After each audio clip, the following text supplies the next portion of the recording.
தமிழக சட்டமன்ற தேர்தல்னால டாஸ்மாக் விற்பனைக்கு கட்டுப்பாடுகள் விதிக்கப்பட்டிருக்கு. என்னென்ன கட்டுப்பாடுகள் விதிக்கப்பட்டிருக்கு, எப்போது வரை இந்த கட்டுப்பாடுகள் அமல்ல இருக்கும்?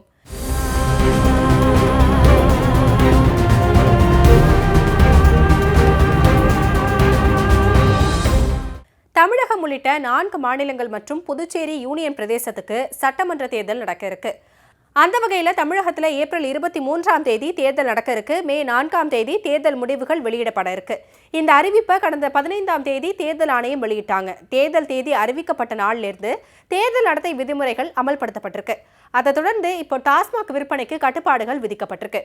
தேர்தல் சமயத்தில் நடக்கிற முறைகேடுகளை தடுக்க தேர்தல் ஆணையம் பல விதிமுறைகளை கொண்டு வந்திருக்காங்க. அதுபடி தமிழகத்தில் யாரும் 50,000க்கும் மேல பணம் கொண்டு போகக்கூடாதுன்னும், அப்படி அதுக்கு மேல பணம் வச்சிருந்தா உரிய ஆவணங்கள் இல்லைனா அது பறிமுதல் செய்யப்படும்னு தெரிவிக்கப்பட்டிருக்கு.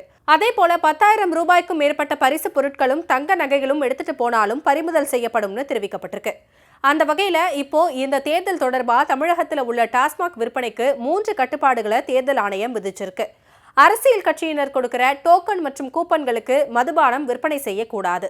ஒவ்வொரு டாஸ்மாக் கடைகள்லையும் போன வருஷம் இதே தேதியில இருந்த மதுபான இருப்பை விடவும் 50%க்கும் மேல இருப்பு வைக்கக்கூடாது.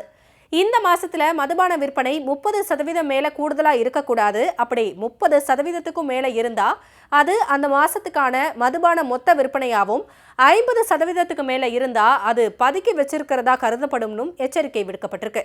குறிப்பிட்ட இந்த கட்டுப்பாடுகள் முறையா கடைபிடிக்கப்படுதான்னு கண்காணிக்கப்படும்னு தெரிவிக்கப்பட்டிருக்கு.